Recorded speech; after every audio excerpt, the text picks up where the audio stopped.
বাংলাদেশে বন্ধুর খোঁজে ভারতের পাপ, এবার কি প্রায়শ্চিত্ত করবে দিল্লি?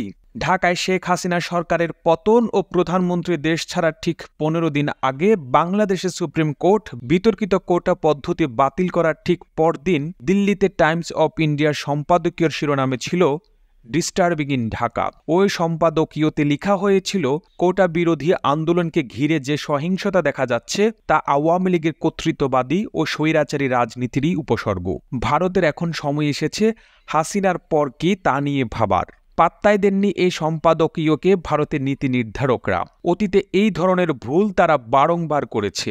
দিল্লির সাউথ ব্লক আর ভারতীয় রাজনীতিবিদরা বিগত ১.৫ দশক ধরে ভারতে বাংলাদেশ নীতি আর শেখ হাসিনা যেভাবে প্রায় সমার্থক হয়ে উঠেছিল, তাতে দিল্লির একটি মূলধারার শীর্ষস্থানীয় দৈনিক ভারতকে বিয়ন্ড হাসিনা ভাববার পরামর্শ দিচ্ছে, সেটা তখন কিন্তু প্রায় অকল্পনীয় ছিল। ওই সম্পাদকীয় প্রকাশিত হওয়ার ঠিক ২ সপ্তাহের মাথায় ঢাকায় নাটকীয় পট পরিবর্তনের মাধ্যমে ভারতকে কিন্তু এখন ঠিক সেটাই করতে হচ্ছে, বা বলা ভালো, হাসিনা পরবর্তী বাংলাদেশে ভারত কি কৌশল নিয়ে এগোবে দিল্লি সেটা ভাবতে বাধ্য হচ্ছে। শেখ হাসিনা চিরকাল ঢাকার ক্ষমতায় থাকবেন না এটা জানা থাকলেও সেই দিন যে এত তাড়াতাড়ি আসবে ভারত আসলেই তা ভাবতেই পারেননি। আজকের বাংলাদেশ আসলে গণতন্ত্রের মৌলিক চেক বক্সগুলোতে টিক দিতেই ব্যর্থ হয়েছে, যেগুলো হলো একটি কার্যকরী বিরোধী পক্ষ, সুষ্ঠু ও অবাধ নির্বাচন এবং নিরপেক্ষ ও স্বাধীন বিচার বিভাগ। আওয়ামী লীগের বিরুদ্ধে ক্রমবর্ধমান জনরোষ ভারতের জন্য একটি নিরাপত্তাগত দ্বিধা বা সংকট তৈরি করেছে। আওয়ামী লীগ ক্ষমতা থেকে অপসারিত হলে তার জায়গায় একটি পাকিস্তান সমর্থিত সরকার আসুক, ভারত আর যাই হোক এটা কোনো মতেই চাইবে না। ফলে তাদের এখনই দিশা পাল্টাতে হবে। নিজেদের স্ট্র্যাটেজিক স্বার্থ রক্ষা করতেই বাংলাদেশের সমাজের প্রতিটি শ্রেণীর কাছেই তাদের রিচ আউট করতে হবে। ভারতে ক্ষমতার অলিন্দে শীর্ষ কর্মকর্তারা একান্ত আলোচনায় মেনে নিচ্ছেন, তখন এই সতর্কবার্তা অনেকটা প্রফেসি বা ভবিষ্যৎবাণীর মতো শোনালেও ওই সম্পাদকীয়র প্রায় প্রতিটি কথা এখন অক্ষরে অক্ষরে মিলে যাচ্ছে। ফলে ভারতকে এখন তড়িঘড়ি সেই দেশের নতুন অন্তর্বর্তী সরকারের সঙ্গে সম্পর্কের সেতুগুলো তৈরি করতে হচ্ছে। দিল্লি বোঝার চেষ্টা করছে সেই সরকারে কাদের প্রভাব বেশি এবং সেই ব্যক্তি বা গোষ্ঠীগুলোকে তারা আদৌ চেনেন কিনা। পাশাপাশি রাজনৈতিকভাবে আওয়ামী লীগের ভবিষ্যৎ আপাতত অন্ধকার, এটাও বোঝা যাচ্ছে দিব্যি।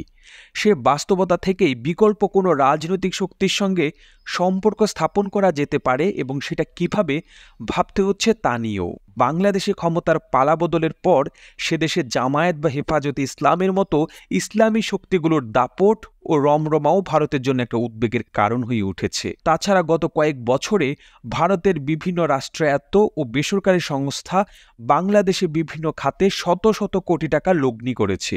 এই সংকটের মুহূর্তে সেই বিনিয়োগ কিভাবে আর কতটা রক্ষা করা সম্ভব সেটাও ভারতের আরেকটা বড় দুশ্চিন্তা। এই ধরনের বহু প্রকল্পের কাজ এখন থমকে আছে এবং সর্বোপরি গোদের উপর বিষ ফোড়ার মতো ক্ষমতাচ্যুত শেখ হাসিনা আজ ১ মাস হলো ভারতের মাটিতে অবস্থান করছেন। কর্মকর্তারাই এখন একান্তে স্বীকার করছেন নানা কারণে ভারত তাকে না পারছে গিলতে, না পারছে ওগড়াতে। সব মিলিয়ে বাংলাদেশের ঠিক ১ মাস আগের নাটকীয় ঘটনা প্রবাহ কূটনৈতিক, রাজনৈতিক, অর্থনৈতিক দ্বিপাক্ষিক সম্পর্কের নানা দিকেই ভারতকে এক অপ্রত্যাশিত সংকটে ফেলেছে। দিল্লি এই মুহূর্তে ঠিক কিভাবে সেগুলো সামলানোর চেষ্টা করছে এই প্রতিবেদনে দেখানোর চেষ্টা করা হচ্ছে সেটাই। অন্তর্বর্তী সরকারের প্রধান উপদেষ্টা হিসেবে ডক্টর ইউনূস গত ৮ আগস্ট শপথ নেওয়ার কিছুক্ষণের মধ্যেই ভারতের প্রধানমন্ত্রী নরেন্দ্র মোদি এক্স হ্যান্ডেলে পোস্ট করে নতুন দায়িত্ব গ্রহণের জন্য তাকে শুভেচ্ছা জানান। দুই দেশের মানুষের স্বপ্ন পূরণের লক্ষ্যে একযোগে কাজ করতে ভারত যে অঙ্গীকারাবদ্ধ থাকবে ওই পোস্টে সে কথাও জানান মোদি। এর কিছুদিন পরে ভারত যে গ্লোবাল সাউথের শীর্ষ সম্মেলন আয়োজন করেছিল তাতেও বাংলাদেশের পক্ষ থেকে মোহাম্মদ ইউনূসই যোগ দেন এবং সভায় ভার্চুয়ালি ভাষণ দেন। পরে দুজনের মধ্যে টেলিফোনে কথাবার্তাও হয়েছে। গত ৬ আগস্ট পররাষ্ট্রমন্ত্রী এস জয়শঙ্কর পার্লামেন্টে জানান, আপাত দৃষ্টে শেখ হাসিনা প্রধানমন্ত্রীতে ইস্তফা দিয়েই ভারতে এসেছেন। মন্ত্রণালয়ের মুখপাত্র একাধিকবার শেখ হাসিনাকে সাবেক প্রধানমন্ত্রী বলে উল্লেখ করেছেন। সুতরাং ঢাকা থেকে শেখ হাসিনার বিদায় পর্ব যতই বিতর্কিত বা রহস্যে ঘেরা হোক, ভারত কিন্তু সে দেশের নতুন বাস্তবতাকে মেনে নিয়েই নতুন সরকারের সঙ্গে সম্পর্ক গড়ার কাজে হাত দিয়েছে। বাংলাদেশের নতুন সরকারের সঙ্গে ভারতের স্বার্থ কোথায় কোথায় মিলতে পারে দিল্লি এখন সেই ক্ষেত্রগুলো চিহ্নিত করার উপরে জোর দিচ্ছে। আর তারও আগে চলছে নতুন সরকারকে ভালো করে চেনা জানার পালা। গত প্রায় ১.৫ দশক ধরে বাংলাদেশে ভারতের বিরুদ্ধে একটা প্রধান অভিযোগ ছিল তারা শুধু শাসক দল আওয়ামী লীগের সঙ্গে সম্পর্ক রেখে চলেছে এবং আওয়ামী প্রিজম দিয়েই বাংলাদেশের সবকিছুকে দেখার চেষ্টা করেছে। মজার বিষয় হলো দিল্লিও কিন্তু এই অভিযোগ কখনো পুরোপুরি অস্বীকার করেনি, বরং তারা আত্মপক্ষ সমর্থনে বলার চেষ্টা করেছে যে সব দল চিরকাল ভারত বিরোধিতার রাজনীতি করে এসেছে, কিংবা যাদের ট্র্যাক রেকর্ড বলে তারা ক্ষমতায় থাকাকালীন ভারতের সঙ্গে সম্পর্ক তলানিতে ঠেকেছে, তাদের সঙ্গে কিভাবে সম্পর্ক গড়া সম্ভব। তাছাড়া বিএনপি সম্পর্কে ভারতের আরেকটা বক্তব্য ছিল, যতদিন না তারা সুস্পষ্টভাবে জামায়াতে ইসলামী সঙ্গ ত্যাগ করছে ততদিন তাদের সঙ্গে ভারতের কোনো সম্পর্ক থাকতে পারে না। তবে ঢাকায় গত ১ মাসের ঘটনাক্রম ভারতের জন্য বাংলাদেশে নতুন রাজনৈতিক সমীকরণ গড়ে তোলার পথ প্রশস্ত করেছে বলেও অনেক পর্যবেক্ষকই মনে করছেন। বিশেষ করে বিএনপি ও জামায়াতের মধ্যে যেভাবে সম্প্রীতি নানা ইস্যুতে দূরত্ব তৈরি হচ্ছে, সেটাকেও ভারতের নীতি নির্ধারকরা ইতিবাচক লক্ষণ হিসেবে দেখছেন। জামায়াত মুক্ত বিএনপির সঙ্গে ভারতের সম্পর্ক গড়ার কাজ অনেক সহজ হতে পারে বলেও তাদের অভিমত।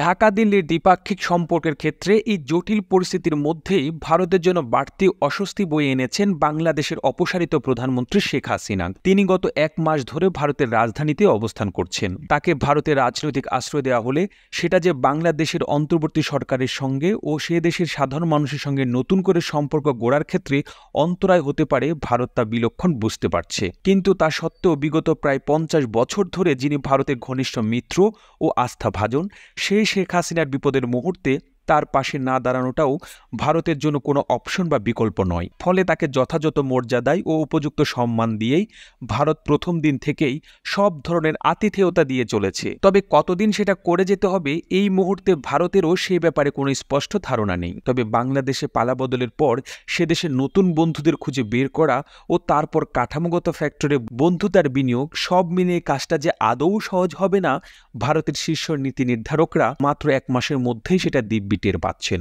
এই প্রতিবেদনটি ভালো লেগে থাকলে আপনার টাইমলাইনে শেয়ার করুন। একই সাথে আপনি বাংলাদেশের কোন জেলা থেকে ভিডিওটি দেখছেন আমাদের কমেন্ট করে জানান। আমরা পরবর্তী ভিডিওতে আপনাকে ধন্যবাদ জানাতে ভুলব না।